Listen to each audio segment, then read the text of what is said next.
بەڕێزان بەڕاستی من هەندە شتێ خۆم پێ ناچیش ئەگەنا ئیشی من نییە و دار و بەردم لە خۆم کردە دوژمن ئەوە ئێستا قسە دەکەم بەشیان هاوڕێی نزیکی خۆ من لەو ڕۆژانە عومەر فەقێ تووڕە بوو هەڵچوو قسەیەکی قۆڕی کرد کە بەردەوام لە ناو سۆسیال میدیای کوردی باس کرایە تەقیمات کرایە کە سەددام لەوانە لە هەندێک بوار بەرحاڵ ئەو ڕەحمەتی لۆنارد قسەك زیاتر قسەکی قۆڕ يعني قد نابي صدام اوكي بكري صدام يعني هتلري جولكا كوت جولكان استاك بتسكترين نازيان ما ده بيوابين بس بحال او هن خيانه نورمال بوا سبوتان بعض كم كتسي تسكرا شو شكات يعني كري او عمر قبزي لو درت يعني مخون بيناجي براستي دبر شكا اون دقيزه وانا او ده اس نزمه او ده كوميديا انسان دەبی قسەی لەسەر بکە بە ١٨ لا من دژی ئەو کوڕە بم کە من دەزانم ئەگەر ڕۆژێک لە ڕۆژان وەکو دەیانی تر فشار بخرێتە سەرما هەزارانی وەکو عومەر فەقێ ناوێری برێ لەل بەڵام ئەمە دیفاع لەو نوقتەیە دەکەین بەڕێزان من بە لە 2000ەوە گەیشتمە ئەوروپا کەیسی نزار خەزرەجی بوو کۆمەڵە کوردشکایەتیان نەکرد ئەمەش کەتیرە نا ئەو کەیسەیە نامەوێت ڕۆژێک هەموو وردەکارێکان باز دەکەین بەرحاڵ کە چمان کرد لە ئەوروپا تاالبانی و پارتی و بزوتۆ ئیسلامی بروسکەی بە پەلەیان نارد لۆ دانمە ئابڕی کوردیان برد هەتا تاالبانی تۆمەتی ئەوەی دا پاڵ ئەو کوردانی شکایەتیان کرد گوتی ئەو هەموو پیاوی باسن شکایەتیان نەکرد لۆ نزار خەزرەجی هەرات ئەو بۆ بزانن سوڵتان هاشم ئێمە شکایەتمان لەکرد لە چاک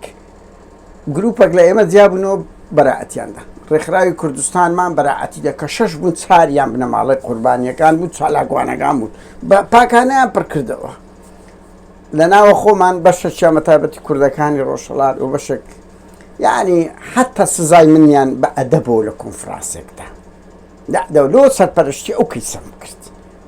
لە هەموو کۆنفرانس و کۆنگرەکان بەعز دەکراوە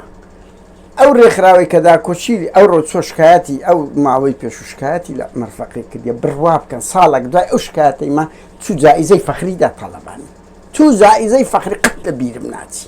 وەرە من کەسم ئەنفال نەکرا شەڕی تاالبانی و شەڕی تاالبانی 2008 گەلێک قورس بوو دامانە دەزیرا خۆپشاندانمان کرد ئەوان چوو کردیانە ئەندامی فەخری کە تارق ڕەمەزان ئازاد کرا جوڵەیان زۆر لاواز بوو هەر ڕێکخراوی چاک جوڵەی گەورەی کرد ئەو دەمی لە هەڵەبجەش 15-20 کەس بوو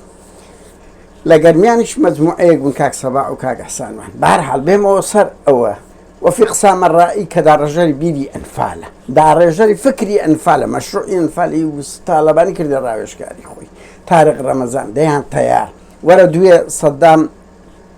يعني ديتان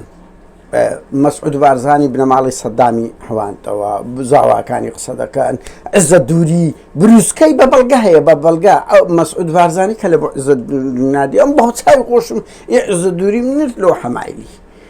بتساوي خوم ديتم لينك كامران بارحال ديان باسيار او رو باسكرا طاهر حماش مسؤول مخابرات سيان امنيه لا اويه تو لو هموي بيدنجي قصدني دي لسه مرفقيش كاد دكي تخوا شرم لخوتان ناكن بشرف لو روجانا برادرك لو انداماني او رخراوي بيندي بمكر قلت اسماعيل لازم شيء مرديه ولا حياه كنت ما دي بخوتان يعني تخوا معقوله من خدش دي بقى وقرازم يعني فتح بقدمري او مرت او اسماعيل مرت ديان مسؤولي با يتشتي وقوران بروسكان لوليدا يجيك لمزري مكان يكسر تام باركان ناوي لهبو يكس سينك بس مرفقيك لبر او بيدستا شس كسبو محكمة كلاري بس شرف موش داوشين لوتان شرمزاري يعني بابنا مالي انفال من كوركاج خوم يان قسمك يان قصد كل سر هموان يان ببي اسكان بروش كار لوان لبارتي بكا لوانا شبكة لعمر فقيه شبكة بس اتو درقتي بارتي وشتيناي دست تشقل عمر فقيه ذاك والله شرمزاري لبوتان